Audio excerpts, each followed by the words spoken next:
Okay, today is Friday, and what we did today is, if we didn't finish the video from yesterday, we finished it. Then we filled in this worksheet, our blue note for function. So you can keep hold of this and be able to study it for the test that will be next Friday. All right. So we talked about functions being like a machine. The machine part is what is the function. It's what happens when we input something. So we input, say, a number, a variable, something like that, and what comes out is our output. So say we put X in, and out comes Y. Okay? So what are some other names for input? We already said X, so this would be our X. What's another name for input? We learned yesterday from the video that domain, X. Now this is one you didn't learn in the video, but you should have learned in 6th grade if you got to it. It's called the independent variable. Okay, X is always your independent variable. It doesn't depend on what happens to Y. X goes in all alone. Okay, Y is the one that's dependent on the function. Okay, so Y is dependent because your Y changes according to what happens to your X. Okay, another name for Y besides dependent and Y would be our range. Okay, if we have a whole group of X's, if we took and just wrote down all the X's like this, 0, 1, 2, 3, 4. This is our domain, and our ranges would be 0, 3, 6, 9, 12. We could use this and draw a map. Okay, let's see, 1, 2, 3, 4 would be our domain. 0, 3, 6, 9, 12 would be our range. And as long as there's only one X, there's no repeating X's, it is a function. Okay? So when we're looking at a graph, it's very easy to tell if it's a function or not. We just have to look at the X's. If all the X's are different numbers, meaning there's not 2 3s or 2 2s or 1 or 3 1s or 4 4s, as long as they're not multiple of any number, there's no repeating number, it is a function. So this is a function because of none of the X's have a different Y. What that would look like is down here. Here I have negative 3 has a 1, when I put in negative 3, I get 1. But look, here's another negative 3. If I put in this negative 3, I get negative 1. That would be an example of maybe y squared equals x, or y equals x squared. Those would not be functions because we can take the positive and the negative as our answer of the square root or something. Okay, so if you have in your x's, we're just looking at the domain, if there's a repeating number, it is not a function. Okay, so that should be pretty easy. Notation. This is where we talked about a different way to write y equals 2x, say. Instead of y, we're going to use f parentheses x. This just tells you it's a function, and whatever number is inside the parentheses is what you're going to replace your x with in the actual equation. The way we say it is f of x, or function of x. What's the function of x? If I put x in, what's going to happen to it to get out my output, my y? All right, and what we do is we evaluate.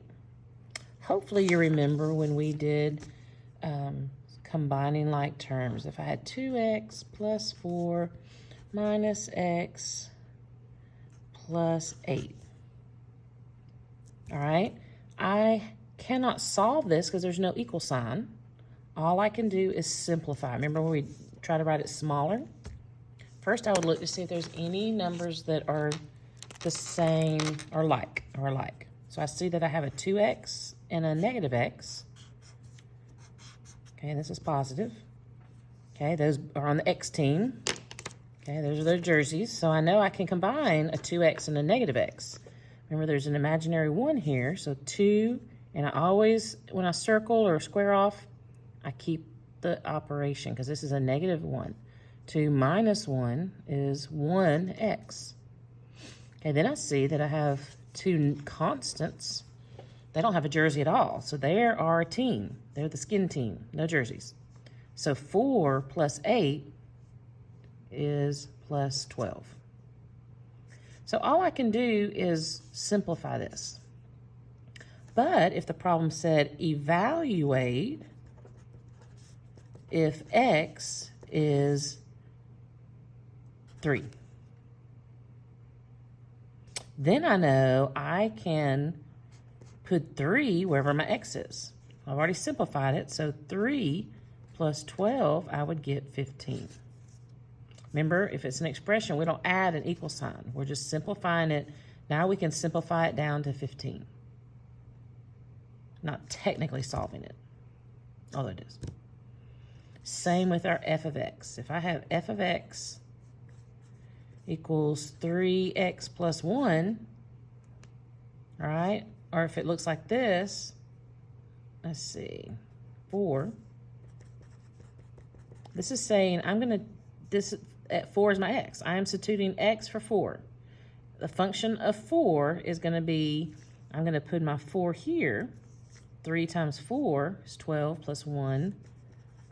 F of x is 13, or y equals 13. Saying when 4 is x, then this is my answer. Okay, that's called evaluating. So we don't really solve it necessarily, we're evaluating it.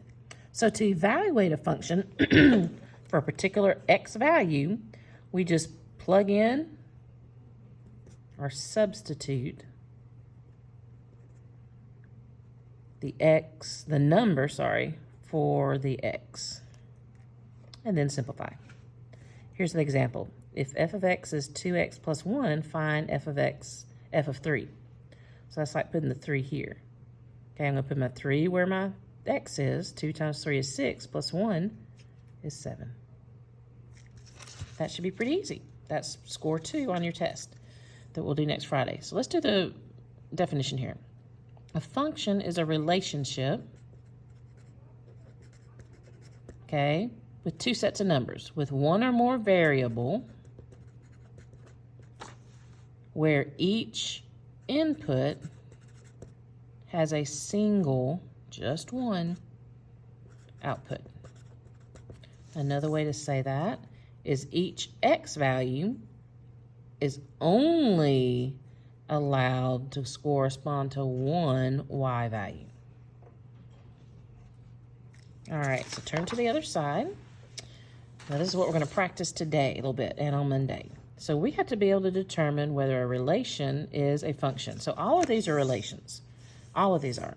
They all relate to each other, but we don't know if they are a function or not a function. So that's what we have to determine. When you look at a table, you're always going to have your x's here, your y's here. If you see your table like this, it can be sideways, but your x will always be top and your y in the bottom. All you need to concentrate on is the x values. Okay? The relation will not be a function if any x value corresponds to more than one y value. But basically what that means is there can only be one of each x. If there's any repeating, like this, it would be no. Here, I've got 3 different numbers, so it's yes. You really don't have to concentrate on these numbers. Because look, there's 2 repeating here, but they have 2 different x's, so that's okay. All right, and we're not looking at negatives or positives or even or odds. We're just looking at that all the x's are different numbers. There's not a repeating x. So for set notation, and that's what this are, groups of coordinate pairs, each coordinate pair you need to look at. The relation will not be a function if any x coordinate corresponds to more than one y coordinate. Well, you can tell that very easily by just pulling out, I can just circle the y's. There's a there's an x, and there's an x. I have a 3, a 4, and a 2. Those are all different. That is a function. Okay, here I can circle my y, x. I keep saying the wrong one.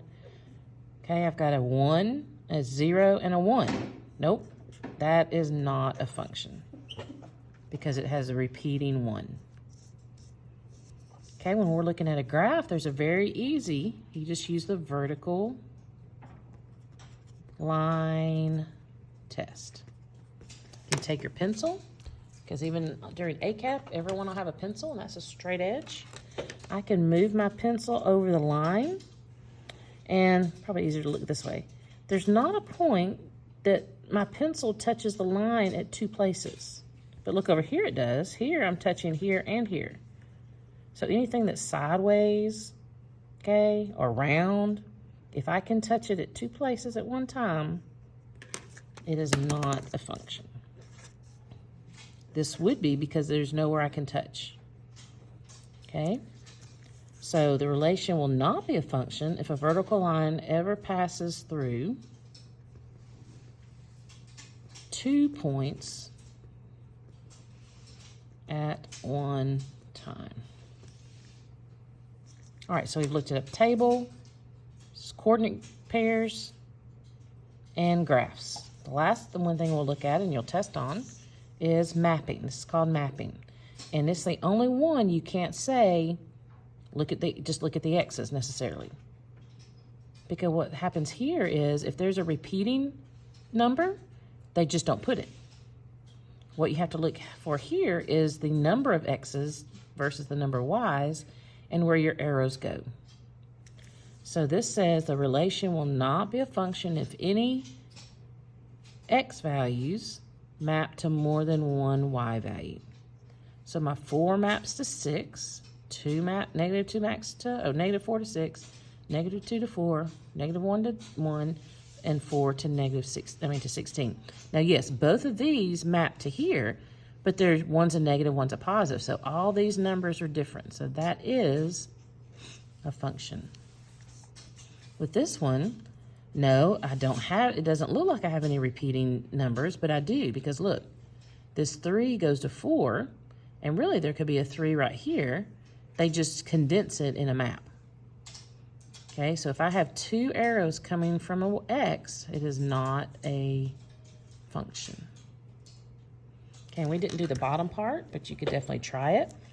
Finding domain and range. The domain is the set of all possible x's or inputs.